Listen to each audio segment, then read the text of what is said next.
Good evening children.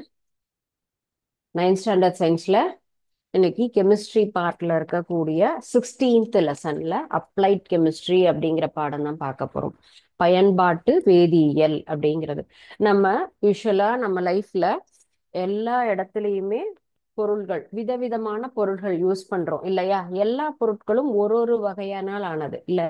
So maximum நம்ம பார்க்கிற நம்ம உபயோகப்படுத்தக்கூடிய எல்லா உணவுப் பொருட்கள்லையும் சரி, நாம் பயன்படுத்தக்கூடிய ஒரு அழகு சாதன பொருட்கள், மருத்துவ பொருட்கள் எல்லாத்துலயுமே என்ன இருக்கு அப்படின்னு கேட்டா வேதியியல் கெமிஸ்ட்ரி அப்படிங்கிறது இருக்கு.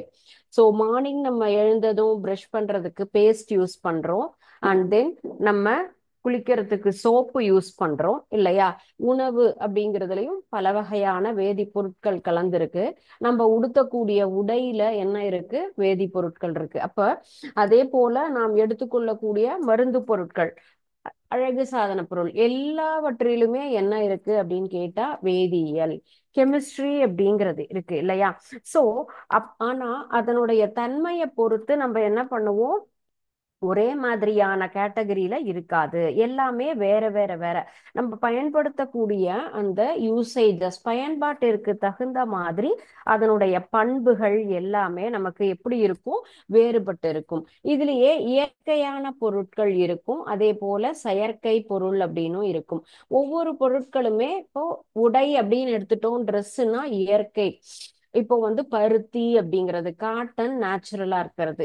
செயற்கை அப்படிங்கிறது நமக்கு நைலான், ரேயான் இதெல்லாம் ஆர்டிபிஷியலா இருக்கிறது. அப்ப இயற்கை மற்றும் செயற்கை இரண்டு வகையான வேதிப்பொருட்கள். அப்ப கெமிஸ்ட்ரி அப்படிங்கிறது நமக்கு எப்படி இருக்கும்? இரண்டு வகையிலுமே இருக்கும், நேச்சுரல் அண்ட் தென் ஆர்டிபிஷியல் சொல்லிட்டு. ஸோ நம்ம பயன்படுத்தக்கூடிய இந்த பொருட்கள்லையுமே எப்படி இருக்கும்? அதனுடைய நேச்சர், மேனுஃபேக்சரிங் இதுல எல்லாத்தையும் பொறுத்து நம்ம பல வகையான ஹடில்ஸ் அப்படிங்கிறத நம்ம ஃபேஸ் பண்றோம். அதுல நமக்கு பல்வகையான இடையூறுகள் எல்லாமே நம்ம அதை ஃபேஸ் பண்றோம். ஒரு மருந்து எடுத்துட்டோம் அப்படின்னு சொன்னா அந்த மருத்துவ பொருள் என்பது ஒரே கம்பெனி அப்படிங்கிறதுல பல வகையான கம்பெனிஸ் இருக்கு, பல வகையான அதே மாதிரியான பொருட்கள் தயாரிக்கிறாங்க. அது அழகு சாதன பொருட்கள் ஆகட்டும், சோப் அப்படின்னு சொன்னா எல்லாரும் ஒரே சோப்பா பயன்படுத்துறோம் இல்ல. அப்ப அதுல இருக்கக்கூடிய அந்த ஒவ்வொரு ப்ரிப்போசிஷன்ங்கிறது எல்லாமே மாறுபடும். அதுல இருக்கக்கூடிய கெமிக்கல்ஸ், வேதிப்பொருட்கள் அப்படிங்கிறது நமக்கு மாறுபடும். அந்த கெமிக்கலினுடைய காம்பினேஷன் அப்படிங்கிறதும் நமக்கு மாறுபட்டு இருக்கும். அப்ப அதனுடைய தன்மை இதையெல்லாம் பொறுத்து நம்ம பல்வகையான இடையூறுகள் அப்படிங்கிறத நம்ம ஃபேஸ் பண்றோம். ஸோ இப்போ இந்த டிபார்ட்மெண்ட் இந்த இதுல பொறுத்த வரைக்கும் நம்ம சந்திக்கக்கூடிய பல்வகையான விளைவுகளுக்காக அந்த ஒரு ப்ராப்ளம் அப்படின்னு சொன்னா என்ன பண்ணணும்? அதற்கு ஏதாவது ஒரு தீர்வு அப்படிங்கிறது வேணும் இல்லைங்களா?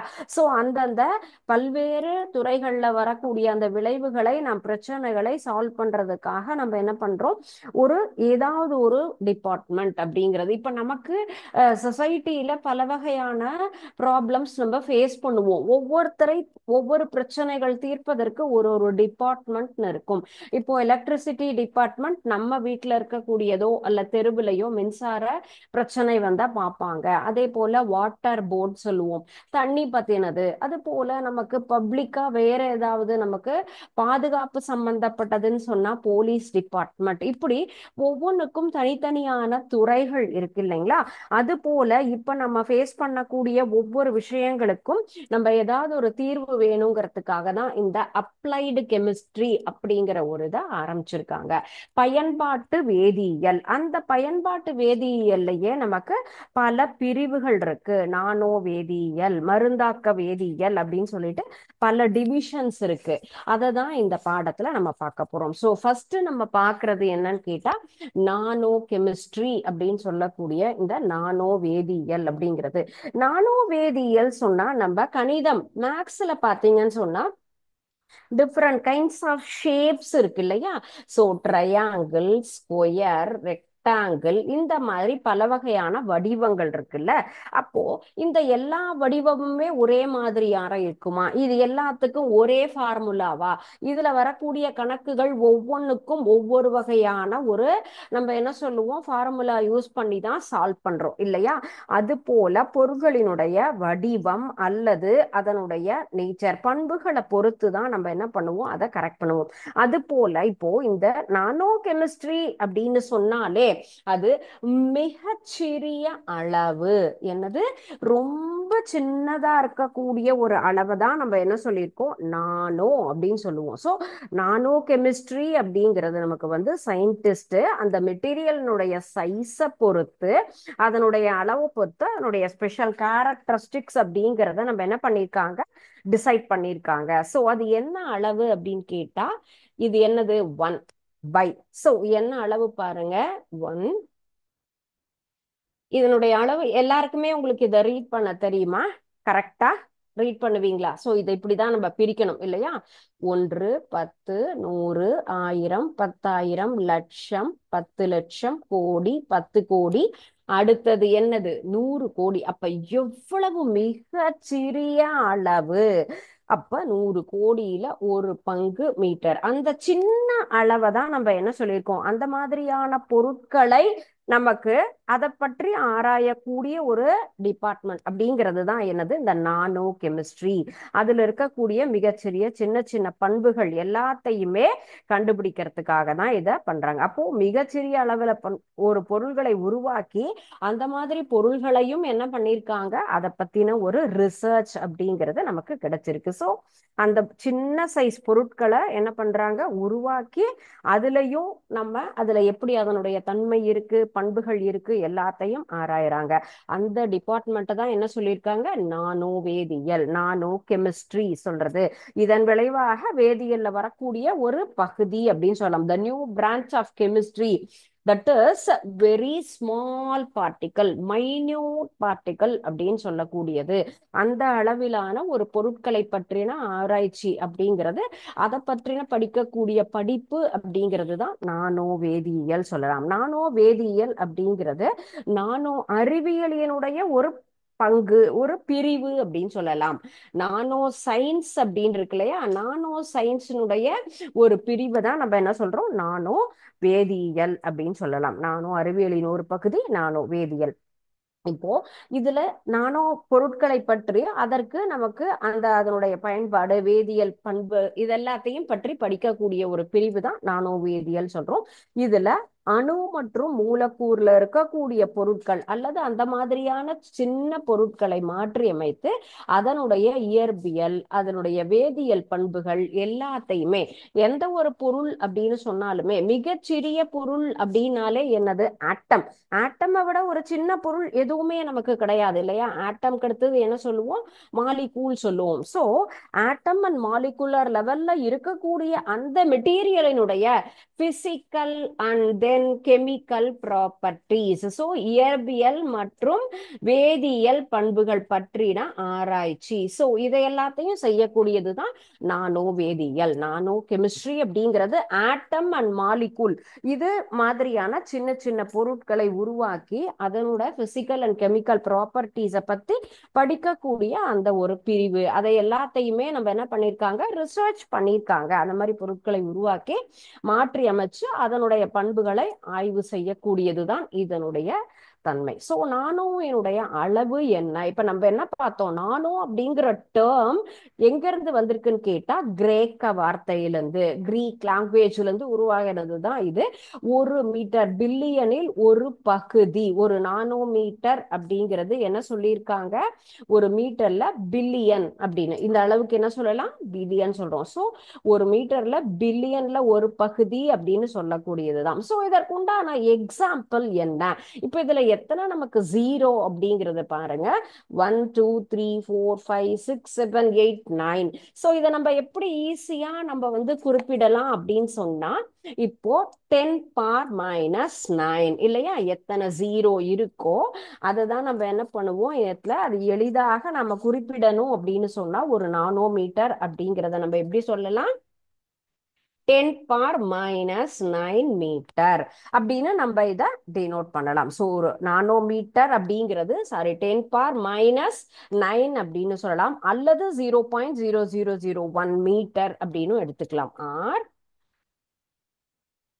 நம்ம எப்படி ஒன்னுக்கு அடுத்து நம்ம ஜீரோ எழுதினோம் இல்லையா, அதே போலவே நம்ம என்ன பண்றோம், ஜீரோக்கு அடுத்தது நம்ம அது போல நம்ம 0.000 அப்படிங்கறத நம்ம என்ன பண்ணணும், இதுல கவுண்ட் பண்ணணும். இதே மாதிரி எழுதி நம்ம மீட்டர் அப்படின்னு நம்ம எழுதணும். ஸோ இதுதான் நானோமீட்டர். நானோமீட்டர் அப்படிங்கிறத நம்ம எப்படி இதுல டினோட் பண்ணணும் அப்படிங்கிறது தான் நம்ம ஃபர்ஸ்ட் ஒன். ஒரு நானோமீட்டர்ங்கிறது 10⁻⁻ அப்படின்னு குறிப்பிடலாம், அல்லது 0.00. இதுல எத்தனை ஜீரோ போட்டிருக்கோம், 8 ஜீரோஸோ. இங்க நம்ம ஒரு பாயிண்ட் தள்ளி புள்ளி வச்சிருக்கோங்கிறதுனால இங்க 8 ஜீரோ அண்ட் தென் 1. ஸோ இதுதான் இப்போ நானோமீட்டரினுடைய அளவு அப்படின்னு நம்ம எடுத்துக்கலாம். ஸோ பூமி அப்படிங்கிறது நம்ம ஒரு எக்ஸாம்பிளுக்காக இப்போ இதுதான் குளோப் இல்லையா, பூமி எடுத்துக்கிறோம்.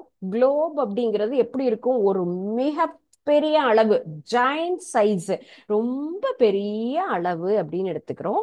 அந்த பெரிய அளவுல நம்ம ஒரு சின்ன ஃபுட்பால் விளையாடுறோம், கிரிக்கெட் பால் விளையாடுறோம். நம்ம ஒரு இமேஜினேஷனுக்காக இல்ல, இந்த அளவு கூட இல்ல, ரொம்ப சின்னதா ஒரு டாட் அப்படின்னு சொன்னா இத ரெண்டுக்கும் கம்பேர் பண்ணும்போது எப்படி இருக்கும், நமக்கு ரொம்ப சிறிய அளவு அப்படின்னு நம்ம சொல்றோம் இல்லையா. பூமி அப்படிங்கிறது ஒரு கோல் வந்து அதுக்கு பக்கத்துல இருக்கக்கூடிய அளவு, ஒரு மீட்டருக்கும் ஒரு நானோமீட்டருக்கும் இருக்கக்கூடிய ஒரு வித்தியாசம் அப்படிங்கிறது இந்த மாதிரி. ஸோ இதனுடைய சைஸ் என்ன அப்படிங்கிறது தான் நம்ம தெரிஞ்சுக்கணும். இப்ப நானோ துகள் அப்படிங்கிறது, நானோ பார்ட்டிகிளினுடைய சைஸ நம்ம எப்படி நம்ம வந்து இமேஜின் பண்ணலாம், அதனுடைய அளவு என்னன்னு சொல்லலாம்.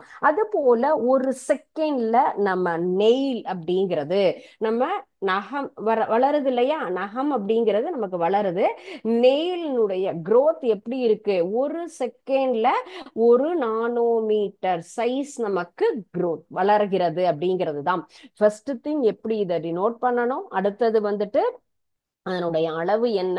எக்ஸாம்பிள் நம்ம பூமி உருண்டையும் அதற்கு பக்கத்துல நாம் பயன்படுத்தக்கூடிய ஒரு சின்ன பந்து அப்படின்னு எடுத்துக்கலாம்.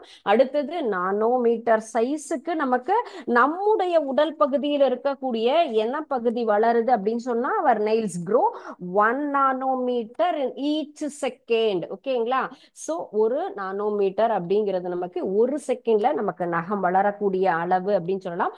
அது போல நம்ம அஃபெக்ட் ஆகக்கூடிய நமக்கு நிறைய டிசீஸ், சின்ன சின்ன டிசீஸ், ரெஸ்பிரேட்டரி டிசீஸ் எல்லாம் வருது இல்லையா, காஃப், கோல்டு, இதெல்லாம் அந்த சளி அல்லது காய்ச்சலை உருவாக்கக்கூடிய வைரஸினுடைய அளவு எவ்வளோன்னு கேட்டா 30 நானோமீட்டர். அந்த நமக்கு காஃப் அப்படின்னும் சொல்லலாம், அல்லது ஃபீவர், எதை நமக்கு உருவாக்கக்கூடிய ஒரு வைரஸினுடைய அளவு அப்படின்னு கேட்டா 30 நானோமீட்டர். ஸோ இந்த 30 நானோமீட்டர் என்ன, இதுலயும் டயாமீட்டர் சைஸ், அதனுடைய விட்டம் தான் எப்படி இருக்கும், 30 நானோமீட்டர் சைஸ்ல இருக்கு அப்படின்னு சொல்லலாம். அடுத்தது நம்மளுடைய செல் மெம்பரேன் அப்படின்னு சொல்லலாம். நம்முடைய செல்னுடைய மெம்பரேன் எப்படி இருக்கும், அதுக்கு செல் மெம்பரேன் இன் அரவுண்ட் 9 நானோமீட்டர். இதுதான் செல் சவ்வு என்பது எந்த அளவு இருக்கும் நமக்கு, இது 9 சொல்லலாம். ஒவ்வொன்றும் இப்போ எக்ஸாம்பிள், இப்போ இது ஒரு கொஸ்டினா கேக்குறாங்க, ஆர் அதர்வைஸ் வேற ஏதாவது ஒரு இடத்துல நமக்கு இதை பத்தின ரிலேட்டட் கொஸ்டின் வருதுன்னு சொன்னா அப்போ இந்த நானோ பத்தின நாலேஜ் நமக்கு இருக்கணும். What are the examples of nanometre size அப்படின்னு சொன்னா நம்மளுடைய நெயில் growth சொல்லலாம். அதே போல நமக்கு நம்மை தாக்கக்கூடிய வைரஸ் அதனுடைய அளவு சொல்லலாம். அது போல நம் உடலில் இருக்கக்கூடிய எல்லா செல் மெம்பரேனினுடைய அளவு அப்படிங்கிறது எவ்வளவு இருக்கும், 9 நானோமீட்டர், 9 nm அப்படின்னு எடுத்துக்கலாம். ஸோ இதெல்லாம் தான் இதனுடைய எக்ஸாம்பிள். அது போல ஒரு ஹைட்ரஜன் அணுவனுடைய இதே போல நமக்கு வந்துட்டு விட்டம், டயாமீட்டர் அப்படிங்கிறது என்ன இருக்கும், 0.2 நானோமீட்டர். அது இன்னும் ரொம்ப சின்ன அளவு. ஹைட்ரஜன் ஆட்டத்தினுடைய டயாமீட்டர் அப்படிங்கிறது 0.2 nm. ஹைட்ரஜன் ஆட்டத்தினுடைய டயாமீட்டர்ங்கிறது 0.nm. ஸோ இது எல்லாமே எதனுடைய நமக்கு அளவுன்னு கேட்டா நம்ம பார்க்கக்கூடிய இந்த நானோ பார்ட்டிக்கல்னுடைய சைஸ் என்ன அப்படின்னு தான். ஸோ நானோ வேதியியல், நானோ கெமிஸ்ட்ரி அப்படின்னா எது சம்பந்தப்பட்டது, அதனுடைய அளவு என்ன, அதற்குண்டான எக்ஸாம்பிள்ஸ் என்ன அப்படிங்கிறது பார்த்தோம். அடுத்தது அந்த நானோ மெட்டீரியலினுடைய நமக்கு properties. What are the properties of the nano particles. So அந்த நானோ பொருட்களினுடைய ஒவ்வொரு பொருட்களினுடைய பண்புகள்னா என்ன அப்படின்னு தான் நம்ம பார்க்க போறோம். Properties of nano particle.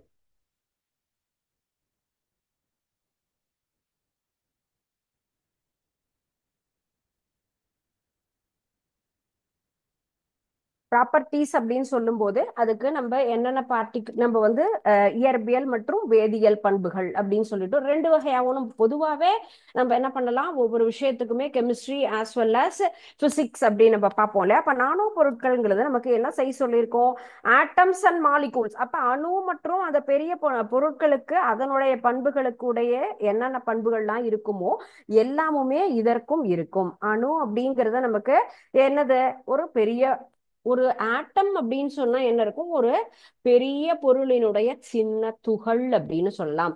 எல்லா வகையான பொருட்கள்லையுமே அணுக்கள் அப்படிங்கிறது இருக்கும். ஒரு பெரிய பருப்பொருளினுடைய சிறிய துகள் அப்படிங்கிறது தான் நம்ம ஆட்டம்னு எடுத்துப்போம். அல்லது அணு அல்லது பெரிய பொருளா இருக்கும் போது அதில் இருக்கக்கூடிய ஒவ்வொரு பண்புகளுமே நமக்கு எப்படி இருக்கும், மாறுபட்டு இருக்கும். அது போல நானோ பண்புகள், நானோ பொருட்களினுடைய அதனுடைய பயன்பாடுகள், அதனுடைய அளவு. இப்போ ஒவ்வொன்றும் சொல்லியிருக்கோம், நமக்கு எதெல்லாம் எக்ஸாம்பிளா சொல்லியிருக்கோம், நம்மளுடைய நெய்யினுடைய வளர்ச்சி, அந்த வைரஸினுடைய சைஸ் அப்படின்னு ஒவ்வொன்றும் இருக்கு இல்லையா. அப்ப அதனுடைய பண்புகள் என்பது எப்படி இருக்கும், மாறுபட்டு இருக்கும்.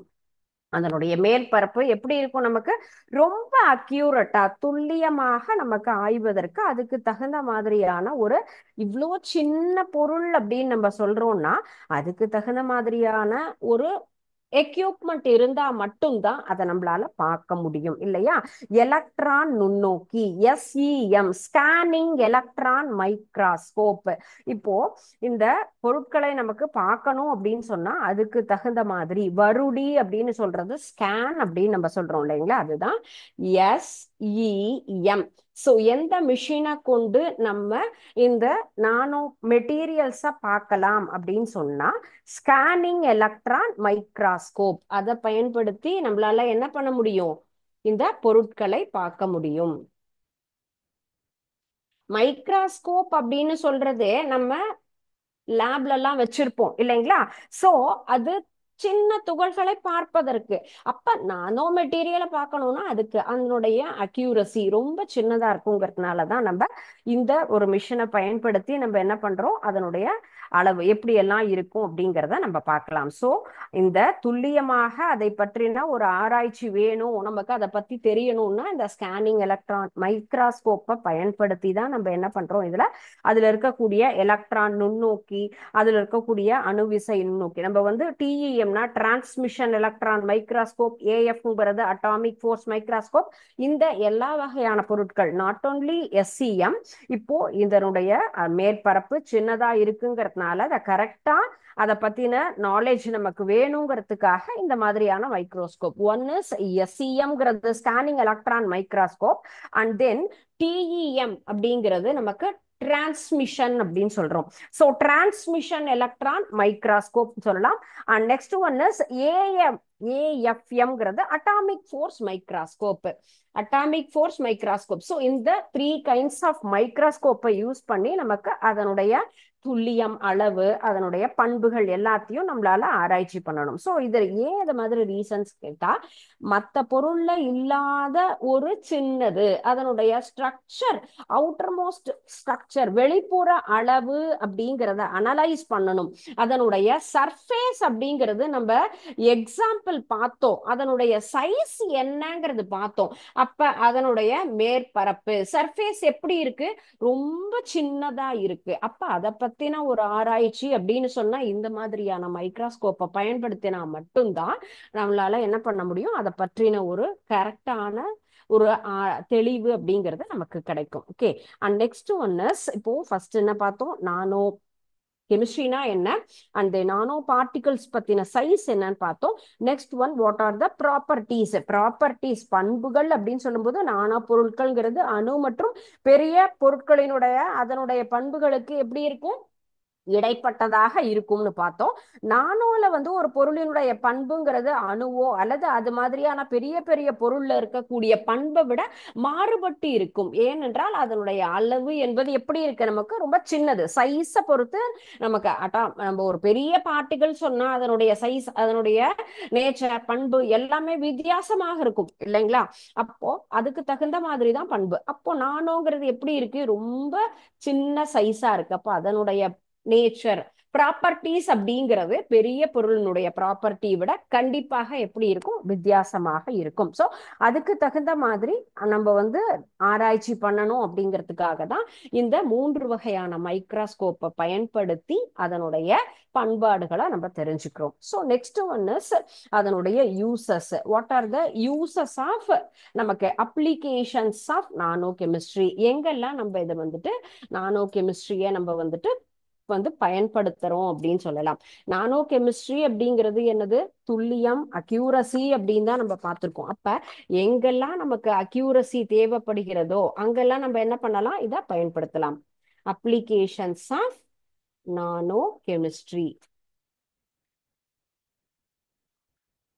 ஃபர்ஸ்ட் ஒன், நம்ம வந்துட்டு நானோவேதியினுடைய பயன்கள் சொல்லும் பொழுது, இப்போ நமக்கு இருக்கக்கூடிய டெக்னாலஜி டெவலப்மெண்ட் இல்லையா, நம்ம வந்து உருவாக்கக்கூடிய பொருட்கள், மேனுஃபேக்சரிங் பண்ணக்கூடிய பொருட்கள் கமர்ஷியலா பார்க்கும் பொழுது எப்படி இருக்கு, எல்லா பொருட்களுமே நம்ம வந்துட்டு ரொம்ப கரெக்டா இருக்கணும்னு எதிர்பார்க்கிறோம். இப்போ ஒரே ஒரு பொருள் மட்டும்தான் இப்போ நம்ம வந்துட்டு வெளியில மார்க்கெட்ல இருக்குன்னா அதை மட்டும்தான் நம்ம வாங்குவோம் இல்லையா. ஆனா இப்ப அப்படியா இருக்கு, ஒரு சோப்புன்னு எடுத்துட்டா பல வகையான கம்பெனி, ஒரு சின்ன ஒரு ஸ்ட்ரெயின் அப்படின்னு சொன்னா இந்த ஸ்ட்ரெயினை எந்த சோப்பு எப்படியெல்லாம் நீக்கும் அப்படிங்கிற மாதிரியான காம்படிஷன், அதுவே நமக்கு போதும். நம்முடைய கலர், ஸ்கின் கலர்ல சேஞ்சஸ் கொண்டு வரணும், பிரைட்னஸ் கொண்டு வரணும், அது 24 hours இருக்குமா அல்லது 8 hours இருக்குமா, இப்படி ஒவ்வொருத்தரும் இப்போ நமக்கு வந்துட்டு மார்க்கெட்ல கமர்ஷியலா எப்படியெல்லாம் நம்ம வந்து பிசினஸ்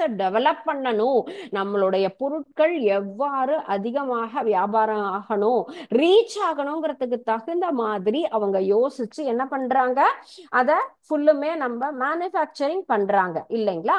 அது போலதான் இப்போ தொழில்நுட்பம், நம்ம வந்துட்டு என்ன பார்க்கிறோம், அப்ளிகேஷன்ஸ் இல்லையா. அப்ளிகேஷன் போது கமர்ஷியல் ப்ராடக்ட்ஸ் நமக்கு வந்துட்டு எப்படி இருக்கு, ரொம்ப அதிகமா இருக்கு. ஒரு ஸ்டெயின் ரெசிஸ்டன்ட் அப்படின்னு நம்ம எடுத்துட்டோம்னு சொன்னா கரையை நீக்கக்கூடிய எதிர்க்கக்கூடிய பொருட்கள். ட்ரெஸ் அப்படின்னு சொன்னா கரை வந்தா ஈஸியா போயிடும், என் ட்ரெஸ் ஷ்ரிங்க் ஆகவே ஷ்ரிங்க் ஆகாது, பிரைட்டா இருக்கும், ஃபேட் ஆகாது, கலர் போகாது, என்னுடைய ப்ராடக்ட் யூஸ் பண்ணும்போது நீ பிரிஸ்காவே இருப்ப, இந்த கிரீம் அப்ளை பண்ணினா நமக்கு எப்பயுமே சுறுசுறுப்பா இருக்கும், நமக்கு வந்து எப்பயும் ஆக்டிவா இருக்க முடியும். ஏன்னா எல்லாரும் இப்ப 10 hours 12 hours ஒர்க் பண்றாங்க. அப்ப உங்களுக்கு சுறுசுறுப்பா இருக்கணுங்கிறதுக்கு இந்த மாதிரி பல வகையான அட்வர்டைஸ்மெண்ட் அப்படிங்கிற நம்ம பாக்குறோம். ஆக்சுவலா அதுக்கு தகுந்த மாதிரியும் அவங்க மேனுஃபேக்சரிங் பண்ணிட்டு இருக்காங்க இல்லைங்களா. அது போலதான் இப்போ நம்ம வந்துட்டு நிறைய பொருட்கள் வந்து இப்போ கமர்ஷியலா மேனுஃபேக்சர் பண்றோம். இது எல்லாமே நானோ கெமிஸ்ட்ரி அப்படிங்கிறது அந்தந்த இடத்துல நமக்கு பயன்படுகிறது.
எதுக்கு பயன்படுது கேட்டலிஸ்டா பயன்படுகிறது. வினை ஊக்கிகளாக ஒரு செயலினுடைய வினை வேகத்தை அதிகப்படுத்துவதற்கு நாம் பயன்படுத்தக்கூடியது உலோக நானோட்டுகள் என்பலாம். அது போல நானோ மேற்பூச்சு, ஒரு உலோகத்திற்கு என்ன பண்ணுவோம், நம்ம மேல பூசுவோம், அதை டைரக்டா யூஸ் பண்ணக்கூடாது, அதுல இருக்கக்கூடிய வேதிப்பொருட்கள் நம்மள பாதிக்க கூடாதுங்கிறதுக்காக ஒரு பூச்சு மேல இருக்கக்கூடிய கோட்டிங் அப்படிங்கறத நம்ம யூஸ் பண்றோம். அது போல நம்ம ஸ்போர்ட்ஸ் மெட்டீரியல் அது தயாரிப்பதற்கும் நம்ம யூஸ் பண்ணக்கூடிய பைசைக்கிள்ஸ், அதே போல வெஹிக்கிள்ஸ், இது எல்லா எக்யூப்மெண்ட்ஸுமே ஆட்டோமொபைல்ஸ் இது எல்லாத்தையுமே நமக்கு உருவாக்குவதற்கும் நானோ பொருட்கள். ஸோ நானோ மேற்பூச்சு, நானோ கலப்பு பருப்பொருள் எல்லாமே எதற்காக, இந்த விளையாட்டு பொருள், மிதிவண்டி, ஊர்தி எல்லாத்தையும் உருவாக்குவதற்கு நமக்கு மேனுஃபேக்சர் பண்றதுக்காக பயன்படுகிறது. நானோ டெக்னாலஜி அப்படிங்கிறது நெக்ஸ்ட் வந்துட்டு synthetic skin and implant surgery, அடுத்தது மருத்துவத்துறையில அறுவை சிகிச்சைக்காக பயன்படக்கூடிய ஒரு செயற்கை தோல். இப்போ ஒரு பெரிய ஆக்சிடென்ட் அப்படின்னு சொன்னா நம்ம என்ன பயன்படுத்துறோம், அதுக்கு கரெக்டா ஸ்கின் இப்போ நிறைய இப்போ ஆர்டிபிஷியல் சர்ஜரி அப்படிங்கறதெல்லாம் நிறைய மாறிடுது. என்ன ஒரு பெரிய ஆக்சிடென்ட் நடந்தாலும் அந்த இடத்துல நமக்கு அந்த தோலாகப்பட்டது என்ன பாதிக்கப்பட்டிருந்தாலும் சரிப்படுத்தி நமக்கு சரியான முறையில தோல் அப்படிங்கிறத உருவாக்கிடுறாங்க இல்லைங்களா. அது எல்லாமே செயற்கையாக தயாரிக்கக்கூடியது. இந்த செயற்கை தோல் அப்படின்னு தயாரிக்கக்கூடிய இடத்துல நானோ கெமிஸ்ட்ரி அப்படிங்கிறது பயன்படுகிறது. சோ இது வந்துட்டு உலோக துகள்கள் பார்த்தோம். அடுத்த விஷயம் நம்ம ஸ்போர்ட்ஸ் மெட்டீரியல் தயாரிப்பதற்கு, அது போல விளையாட்டு பொருட்கள், அந்த sports equipments, automobiles and then different kinds of பொருள், எந்த பொருள் தயாரிச்சாலும் அதற்கு நமக்கு பயன்படுத்துவதற்காக கோட்டிங் மெட்டீரியல்ஸ் எல்லாம் பயன்படுத்துவதற்கு உருவாக்குவதற்கு நானோ பார்ட்டிகல்ஸ் யூஸ் ஆகுது. அண்ட் தென் சிந்தட்டிக் ஸ்கின் செயற்கை தோல் தயாரிப்பதற்கு பயன்படுகிறது. இது மருத்துவத்துறை. நெக்ஸ்ட் ஒன் நம்ம பாக்குறது எலக்ட்ரிசிட்டி, மின்கடத்து திறன், நானோ பார்ட்டிகல்ஸ் அப்படின்னு சொல்லக்கூடியது. Nano materials extensive applications of the cosmetics and then deodorants அங்கேயும் நமக்கு பயன்படுது. அது போல electricity are being to electronics and minutes of conductors, electricity and then electronics ரெண்டுலையுமே மின்கடத்து திறன் கொண்ட ஒரு நானோ துகள்ங்கிறது எங்க பயன்படுகிறது, மின்னணுவியல் துறையில. நமக்கு மைக்ரோ சிப்ஸ் அப்படின்னு நம்ம கேள்விப்பட்டிருக்கோம் இல்லைங்களா. சோ அந்த மின்னணுவியல் நம்ம வந்து எலக்ட்ரானிக்ஸ்ல மைக்ரோ சிப்ஸ் தயாரிப்பதற்காக இது பயன்படுகிறது. ஓகே, சோ எல்லா ஃபீல்டுலயுமே யூஸ் ஆகுது. So first one medical field பார்த்தோம், அண்ட் தென் நமக்கு மேனுஃபேக்சரிங் இண்டஸ்ட்ரீஸ்ல பார்த்தோம். இது வேதியியல் பிரிவுல கேட்டலிஸ்டா யூஸ் ஆகுது. இது மின்னணுவியல்ல எலக்ட்ரிக்கல்ஸ் அண்ட் எலக்ட்ரானிக் டிபார்ட்மெண்ட்ல மைக்ரோ சிப்ஸ் தயாரிப்பதற்கு பயன்படுகிறது.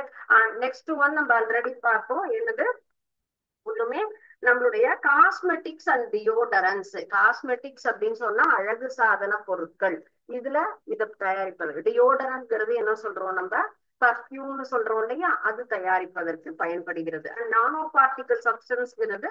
And next one fabrics, textile industries இல்லைங்களா, அதுக்கும் நமக்கு பயன்படுகிறது. பாக்டீரியாவினுடைய வளர்ச்சியை கட்டுப்படுத்தி ஆடைகளோடு எல்லா இடத்துலயுமே நம்ம ட்ரெஸ் மெட்டீரியல்லாம் இப்போ மேனுஃபேக்சரிங் இண்டஸ்ட்ரீஸ் அப்படின்னு சொல்லும்போது ஈஸியா எதுவும் நம்மள தாக்காதபடி இருக்கணும்.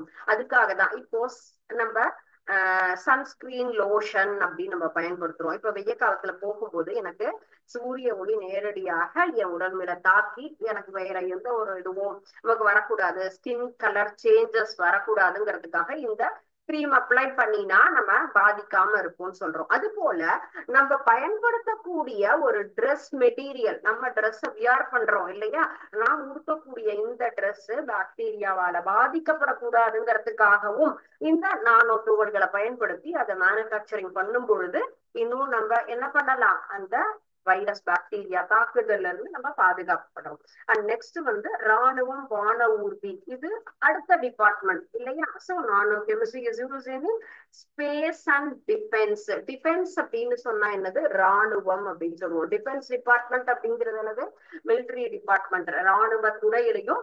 அண்ட் தென் ஸ்பேஸ், வானியல் பற்றிய அந்த ஒரு ஆராய்ச்சி, அங்க தயாரிக்கக்கூடிய அந்த சாதனங்கள் தயாரிப்பதற்காகவும் பயன்படுகிறது. So nano chemistry used in various department. நம்ம வந்துட்டு வேதியியல் டிபார்ட்மெண்ட், கெமிஸ்ட்ரி டிபார்ட்மெண்ட்ல பார்த்தோம். டெக்ஸ்டைல் இண்டஸ்ட்ரீஸ்ல பார்த்தோம், எலக்ட்ரிக்கல் அண்ட் எலக்ட்ரானிக்ஸ்ல பார்த்திருக்கோம், அண்ட் தென் மெடிசினல் இண்டஸ்ட்ரீஸ், மருத்துவ துறையிலையும் பார்த்திருக்கோம், டிஃபென்ஸ் அண்ட் ஸ்பேஸ், ராணுவம் மற்றும் வானியல் துறையில, இந்த எல்லா வகையான துறைகள்லையும் நமக்கு நானோ கெமிஸ்ட்ரி அப்படிங்கிறது நமக்கு பயன்படுகிறது. நானோ பார்ட்டிக்கல், அந்த நானோ துகள்களை பயன்படுத்தி அந்தந்த இடத்துல நம்ம என்ன பண்றோம், அந்த பொருட்களை நாம் தயாரிக்கிறோம். சோ நானோங்கிறது நம்ம ரொம்ப சின்ன சைஸ்ன்னு சொல்றோம், ஆனா அந்த துகள் என்பது எல்லா இடத்திலும் நமக்கு என்ன ஆகுது, பயன்படுகிறது. சோ வேதியியல பயன்படுத்தக்கூடிய அந்த நானோ துகள்கள்ல இப்ப எல்லாமே அட்வான்டேஜஸ் அப்படின்னு தான் பார்த்தோம் இல்லையா. சோ இதனுடைய டிராபேக்ஸ் எல்லாத்துக்குமே நல்ல விஷயம் மட்டுமே இருக்காது இல்லையா. சோ அதர் சைடு, அதனுடைய மறுபக்கம் என்ன. சோ அப்ளிகேஷன்ஸ் அப்படிங்கிறது different kinds of departments, is it. So the same part, அதுல இருக்கக்கூடிய டிராபேக்ஸ், அதனுடைய சின்ன சின்ன குறைபாடுகள் என்ன, இதை நம்ம பயன்படுத்துறதுனால நமக்கு என்னென்ன குறைபாடுகள் வருது. நானோ particles R unstable when they react with oxygen. Unstable அப்படின்னு சொல்லும் பொழுது என்ன ஆகும், அதனுடைய தன்மைங்கிறது உறுதியற்றது. ஸ்டேபிள் அப்படின்னு சொன்னா என்னது, உறுதியாக இருக்கக்கூடியது. அன்ஸ்டேபிள் அப்படிங்கிறது உறுதியற்றது. எதோட நமக்கு உறுதி இல்லாம இருக்குன்னு கேட்டா, ஆக்சிஜனோடு வினை புரியும் பொழுது, தொடர்பு கொள்ளும் பொழுது உறுதி இல்லாத தன்மை அப்படிங்கிறது எப்போ ஆக்சிஜனோடு நமக்கு ரியாக்ட் பண்ணும் போது. ஓகே, சோ நானோ பார்ட்டிகல்ஸ் அப்படிங்கிறது டிராபேக்ஸ் எதை பாக்குறோம், நம்ம நானோ பார்ட்டிகல்ஸ் டிராபேக்ஸ் தான் பாக்குறோம். சோ நானோ பார்ட்டிகல் ஆக்சிஜனோட ரியாக்ட் ஆகும் பொழுது என்ன ஆகும், அன்ஸ்டேபிளா இருக்குங்கிறது இதனுடைய first drawback. So next one, இதனுடைய இது exothermic combustion with oxygen can easily cause of explosion. So எப்படி அது ஆக்சிஜனோட நம்ம வெப்ப உமிழ்வினை அப்படின்னு பார்த்திருக்கோம் இல்லைங்களா. வெப்ப உமிழ் எதிர்வினை புரிஞ்சு என்ன ஆகும், ஈஸியாக வெடித்து சிதறக்கூடிய வாய்ப்பு. எக்ஸ்ப்ளோஷன் அப்படிங்கிறது என்னது, வெடிக்கக்கூடிய தன்மை. ஆக்சிஜனோடு நமக்கு ரியாக்ட் ஆகும் பொழுது என்ன ரியாக்ஷன் ஆகுது, நமக்கு எக்ஸோதெர்மிக் எண்டோதெர்மிக் ரெண்டு ரியாக்ஷன் இருக்கு இல்லையா. சோ எக்ஸோதெர்மிக் ரியாக்ஷன் அப்படிங்கும் போது அதுல என்ன ஆகும், நமக்கு அது வெடிக்கக்கூடிய தன்மை, எக்ஸ்ப்ளோஷன் கண்டிஷனுக்கு போகுது. அதுவும் நமக்கு ஆபத்தான விஷயம். நானோ துகள்கள் அதிகமா ரியாக்ட் பண்றதுனால என்ன ஆகும், நமக்கு இதுல பொல்யூஷன் அப்படிங்கிறதும் நமக்கு உருவாகும். So nano particles are highly reactive, inherently interact with the impurities. Pollution, மாசுபடுதல் அப்படிங்கிறது நமக்கு அதிகமாகும். இம்பியூரிட்டிஸ் அப்படிங்கிறது என்ன ஆகும், நமக்கு உருவாகக்கூடிய ஒரு தன்மை. சோ இந்த ஒரு டிராபேக். சோ இப்படி ஒவ்வொரு விஷயத்துக்குமே நல்லதும் இருக்கு, அதுக்கு அடுத்த மறுபக்கம்ங்கிறது நமக்கு அதனுடைய டிராபேக்ஸ் அப்படின்னு சொல்லலாம். ஒரு சில நானோ துகள்கள் ஆபத்தாகவும் இருக்கும், அதே சமயத்துல எப்படி இருக்கு, நமக்கு ஹார்ம்ஃபுல் டாக்ஸிக்காகவும் இருக்கும். அது ரொம்ப நச்சுத்தன்மை வாய்ந்ததாக இருக்கும். டாக்ஸிக் பார்ட்டிகளாகவும் இது இருக்குன்னு எடுத்துக்கணும். Next one is nano particle அப்படிங்கிறது அதை நம்ம சிந்தசிஸ் பண்றதும் சரி, ஐசோலேட் பண்றதும் சரி, ஐசோலேட் பண்ணி அதை அப்ளை பண்றதும் சரி, நம்ம வடிவமைக்கிறது, தொகுக்கிறது, பயன்படுத்துறது. பிகாஸ் அதனுடைய சைஸ் எப்படி இருக்கு, ரொம்ப சின்னது. அதனால அதை தொகுத்து வடிவமைச்சு நம்ம பயன்படுத்துறது அப்படிங்கிறது நமக்கு ரொம்ப கடினமான ஒரு விஷயமா இருக்கு. சோ அதே போல இதை ரீசைக்கிள் பண்றது, ரீசைக்கிளிங் அப்படிங்கிறது என்னது, மறுசுழற்சி அப்படின்னு சொல்றோம். சோ நானோ பார்ட்டிகல்ஸ் என்ன பண்ண முடியாது, ரீசைக்கிள் பண்ண முடியாது. ரீசைக்கிள் பண்ண முடியாத ஒரு விஷயம் சொல்லலாம். So no hard and fast disposal part இல்லையா. சோ இதனால நமக்கு நிறைய ஆபத்து. சோ முழுவதுமாக மறுசுழற்சி செய்வதும் அழிப்பதும் நமக்கு என்ன ஆகுது, கடினமான ஒரு விஷயமா இருக்கு. So these are all the drawbacks of nano particles. So nano particles, nano materials எடுத்துக்கலாம், drawbacks of nano materials. So நம்ம பயன்படுத்தக்கூடிய அந்த நானோ மெட்டீரியல் எதுக்கெல்லாம் நமக்கு இதா இருக்குன்னா, nano particles are unstable when they react with oxygen. ஆக்சிஜனோட ரியாக்ட் பண்ணும் பொழுது அன்ஸ்டேபிளா இருக்கு அப்படிங்கிறதுனால நமக்கு அதுவும் ஒரு மிகப்பெரிய ஒரு டிராபேக் எடுத்துக்கலாம். எக்ஸோதெர்மிக் கம்பஷன் வித் ஆக்சிஜன் சொல்லும் போது எக்ஸ்ப்ளோஷன்ங்கிறது ஈஸியாக இருக்கும். Nano particles are highly reactive, inherently interact with the impurities. நமக்கு எளிதாக மாசுக்களை உருவாக்கக்கூடிய தன்மையாக இருக்கு அப்படிங்கிறது நானோ பார்ட்டிகளுடைய அடுத்த ஒரு drawback. Biologically harmful and toxic nature, ரொம்ப நச்சுத்தன்மை வாய்ந்ததாக இருக்கு. அண்ட் நெக்ஸ்ட் ஒன், இதை ரீசைக்கிள் பண்றதும் சரி, அதே போல அதை அழிக்கிறதும் நமக்கு ரொம்ப கஷ்டமான ஒரு விஷயமாக இருக்கு. டிஸ்போசல் பண்ணக்கூடிய விஷயங்கிறதும் நமக்கு கடினமாக இருக்குங்கிறது இதனுடைய நேச்சர். ஓகே, ஸோ இப்போ நம்ம இன்னைக்கு செஷன்ல பார்க்க இந்த ஒரு கான்செப்ட் என்னன்னா, நானோ கெமிஸ்ட்ரி, நானோ வேதியியல்னா என்ன, நானோ பார்ட்டிகளினுடைய சைஸ் எப்படி இருக்கும், அதனுடைய பண்புகள் என்ன, அதனுடைய பயன்பாடுகள், and then as well as அதனால் வரக்கூடிய என்னது நானோ பார்ட்டிகள் துகள்களினுடைய குறைபாடுகள் என்ன அப்படிங்கிறதையும் பார்த்தோம். ஓகே, ஸோ இதுல உங்களுக்கு ஏதாவது டவுட் இருந்தது அப்படின்னு சொன்னா ப்ளீஸ் ஆஸ்க் மீ, பிகாஸ் இது நமக்கு வந்து ரொம்ப முக்கியமான ஒரு chapter. Okay, so or otherwise படிச்சுட்டு வந்து நெக்ஸ்ட் கிளாஸ் கூட நீங்க கேட்கலாம். ஸோ பிஃபோர் தட் நம்ம இன்னைக்கு லாஸ்ட் செஷன் முடிச்ச இந்த எக்கனாமிக் பயாலஜி அப்படிங்கிற பாடத்துல இருக்கக்கூடிய இந்த 1 மார்க் கொஸ்டின்ஸ் நம்ம பார்க்கலாம். பொருளாதார உயிரியல். ஃபர்ஸ்ட் கொஸ்டின், நீருக்குள் அல்லது நீர்நிலைகளின் அருகில் வாழக்கூடிய தாவரங்கள். வறண்ட நில தாவரங்கள், இடைநிலை தாவரங்கள், நீர் தாவரங்கள். Plants growing in or near water are called hydrobites, xerobites, mesobites. தண்ணி அல்லது தண்ணி இருக்கக்கூடிய பகுதியில இருக்கக்கூடிய தாவரங்களுக்கு என்ன பெயர் அப்படிங்கிறது தான் ஃபர்ஸ்ட் கொஸ்டின். ஓகே, ஸோ இந்த 3 ஆப்ஷன்ல எது ரைட் ஆப்ஷன் அப்படிங்கிறது சூஸ் பண்ணி கரெக்டா எழுதுங்க. செகண்ட் கொஸ்டின், மிதக்கும் இலைகள் நீளமான இலை காம்புடன் நீரின் அளவிற்கேற்ப மேலும் கீழும் இயங்கும் வகையில். அந்த எந்த உல்பியா, தாமரை, நீர் பாசி, அந்த மிதக்கும் இலை அந்த தண்டு காம்பு தகுந்த மாதிரி என்னாகும், மேலும் கீழும் மாறுபடும். Floating leaves have long leaf stalks to enable the leaves move up and down and response to changes in water. Example, Wolffia, lotus, Lemna. இந்த 3ல எது ரைட் ஆன்சர்? சோ இந்த மாதிரியான ஒரு நேச்சர்ல இருக்கக்கூடிய ஒரு பிளார், தண்ணியில இருக்கக்கூடிய ஒரு பிளார், வாட்டர் நமக்கு வந்து நீர்நிலையில இருக்கக்கூடிய பூக்கு எந்த பூக்கு இந்த தன்மை இருக்கு அப்படிங்கிறதுக்கு கரெக்டா சூஸ் பண்ணுங்க. டேஷ் பெறப்பட்ட நீரை அவர்களின் உறுப்புகளில் தேக்கி வைக்கும். எந்த வகையான தாவரங்கள் நீரை அவைகளுடைய உறுப்புகளிலேயே தேக்கி வைக்கக்கூடிய தன்மை? வறண்ட நில தாவரங்கள், நீர் தாவரங்கள், இடைநிலை தாவரங்கள். Dash retain water in their organs for very long time. xerobites, hydrobites, mesobites. இந்த 3ல நமக்கு வந்து நீரை என்ன பண்றது, அந்த உறுப்புகளிலேயே தேக்கி வைக்கக்கூடிய தன்மையோட இருக்கும். Okay, choose the right answer. Fourth questions, வௌவால்கள் எந்த நேரங்களில் அதிக செயல்திறன் மிக்கவைகளாக உள்ளன? இரவு, பகல், எல்லா நேரங்களிலும். ஏன்னா ஒரு என்ன ஆன்சர்ங்கிறத நீங்க கரெக்டா சூஸ் பண்ணுங்க. Bats are active at dash time. Night, day or all. இதுல எந்த ஆப்ஷன் ரைட்? எந்த நேரத்துல அது ரொம்ப ஆக்டிவா இருக்கும்? One of the special nature for this mammal, இந்த பாலூட்டிக்கு உண்டான ஒரு சிறப்பான தன்மை அது. ஃபிஃப்த் கொஸ்டின், மண்புழுவானது செயலற்ற நிலையை உருவாக்கி கொண்டு டேஷ் என்ற செயல்நிலைக்கு செல்லும். கோடை கால உறக்கம், குளிர்கால உறக்கம், இவை எதுவும் இல்லை.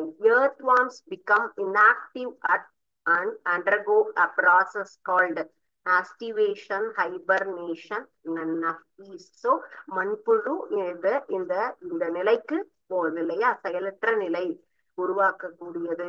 அந்த உருவாக்கி கொண்டு எந்த இதுக்கு நமக்கு போகுது? First, second or third option? எந்த ஆப்ஷன் இதுக்கு ரைட்டான ஆன்சர்?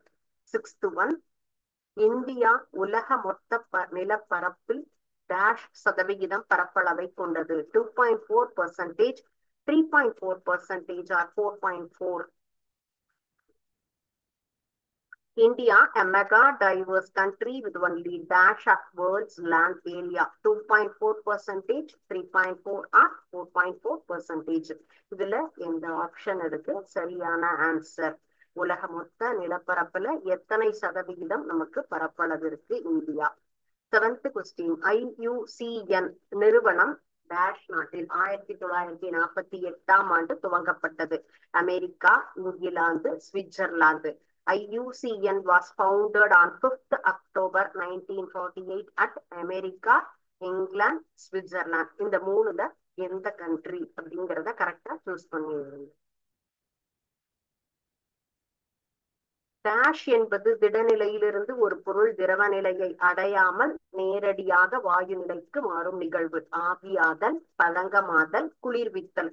இதுல எந்த செயல் திடநிலையிலிருந்து நேரடியாக வாயு நிலைக்கு மாறுகிறது?